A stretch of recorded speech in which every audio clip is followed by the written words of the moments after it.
Well, hello and welcome to the Spirit Safe. My name's Rob. Thank you very much indeed for joining me. I'm in my new place. This will go live in March. I'm filming it in Feb. And people have been saying people like to see the bottle on the table in front of you. So I've changed my setup. And yes, there are still some things to work on, but hopefully it's a bit of an improvement. I know it's not the best, not the most exciting background, and I'm not much to look at myself.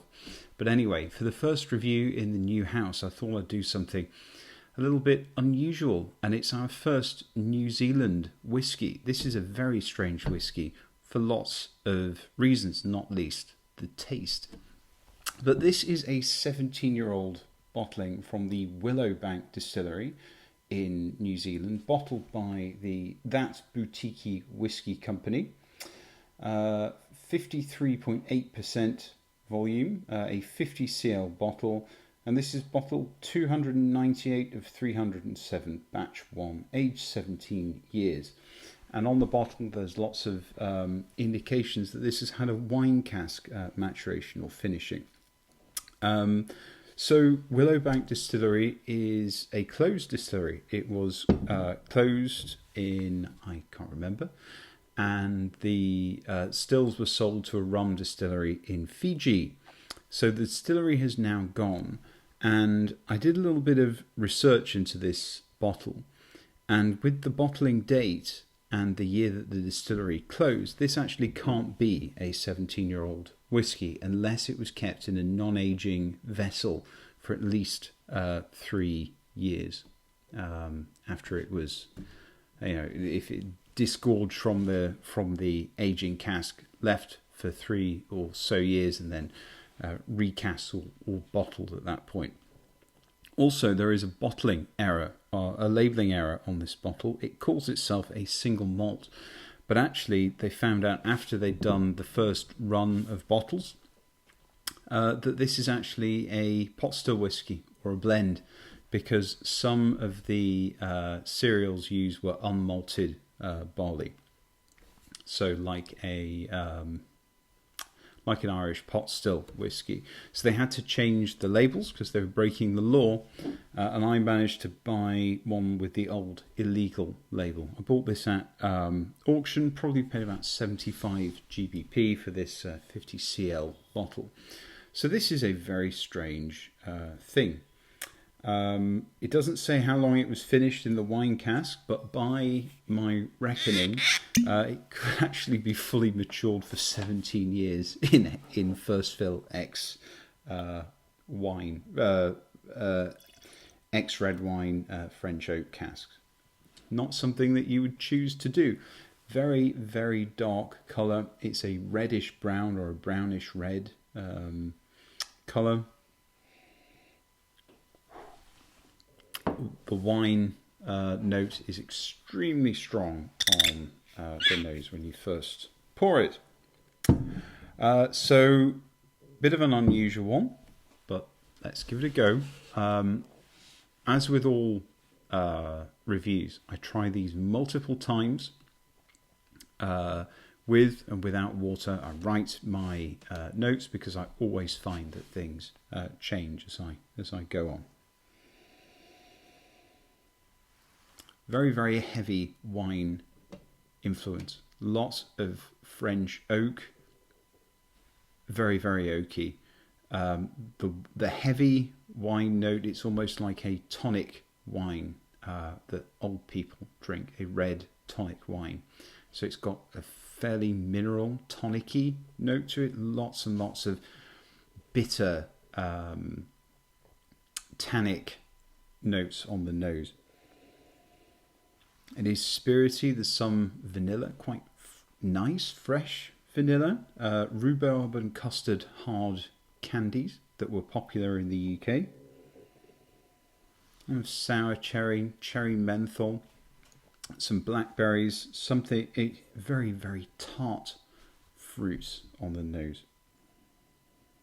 Now it's dense, it's busy, a kind of polish or lacquer note. Lots of spice going on, some preserved or candied fruit, maybe marzipan.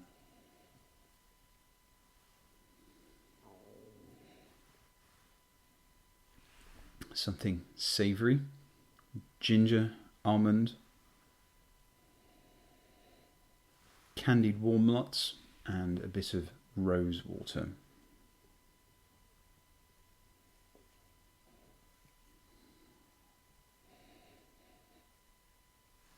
Lots of ginger, but the dominant note is this French wine cask.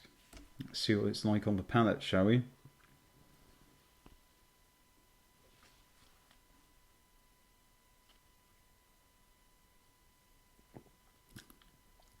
Oh boy,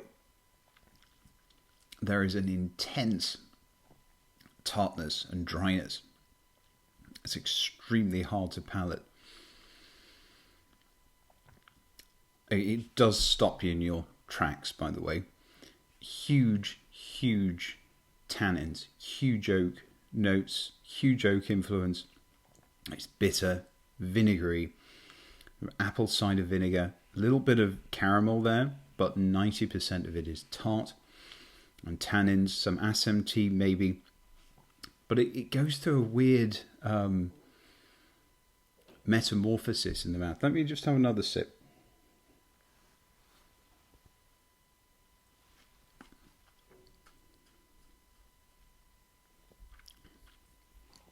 Sour first, then dry, then bitter, and then sort of some fruits and caramels, but still really oaky.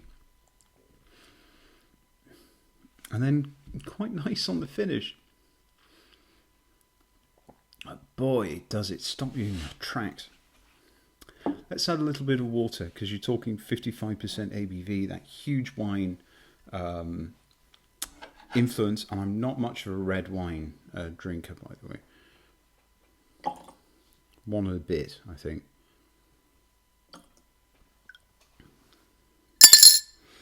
Just to try and work through some of those tannins, some of that sourness.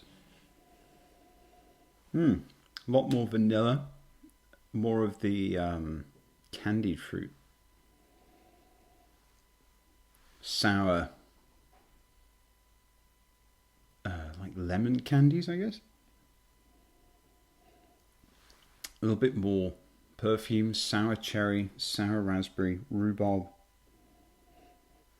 Still dominated by the wine, but there's a little bit of creaminess of some kind. Maybe a hint of smoke now. Lots and lots of oak still. And the cask is absolutely dominating this, by the way. Tamarind and fennel and powdered coriander, strawberry, grapefruit peel, cocoa, and alcohol notes have started to come out with a bit of water, because the oak was dominating it. Add a little bit of water, now the alcohol starts to dominate, even though you've watered down the alcohol.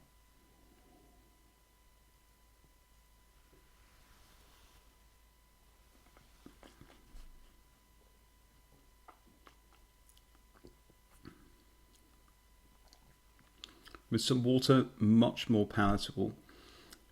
Still tart and sour. There is a dryness, but the bitterness doesn't quite kick in. It doesn't get to... I mean, there's an extreme dryness to this.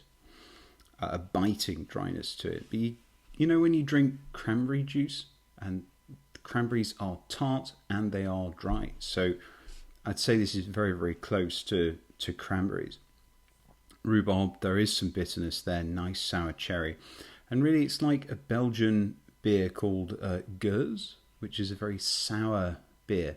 Most people probably not to their taste. I don't know whether it's to my taste either, but yeah, those very sour Belgian beers. Finish is of sesame seeds, toasted sesame seeds, dry. Tamarind, preserved Chinese fruits, the salted plums, bitter lemon, bitter coffee, powdered ginger, bramble fruits, and red wine tannins. So this is not a shrinking violet at all. It feels almost like a bit of a failed experiment. Unlike anything else I've tried, I admire Boutiquey Whisky for bottling this and not trying to hide it, not trying to blend it out. Doesn't have a lot of grace or poise. It's certainly not a very well-rounded thing. The wine cask absolutely dominates it. I think they've utterly overdone it with the wine cask on this one. And you can overage a whiskey or overfinish a whiskey just like you can burn a piece of toast. And this is an interesting lesson in that. I think I got more out of this in terms of flavour experience when I primed my palate a little bit with some red wine. And anyone who's got a bottle of this and is struggling to get through it, I suggest just having a little red wine, and then you'll pull a bit more out of it. So I've got to say, this is just a little too weird for me to say, yes, average consumer, buy this, or whiskey lover, buy this. There might be a market out there, people who really love very dry, very tannic, very punchy and bold red wines, who also like whiskey. Those people might absolutely love this, and if so, go out and grab this. But I wouldn't be wanting to take a huge risk with this sort of, I wouldn't want to spend my last £75 on it. So if you think that fits the bill for you, then by all means give it a shot. But it's just too weird for me to recommend to the average consumer. Anyway, I hope you enjoy the review, and I look forward to seeing you again soon. Cheers. Goodbye.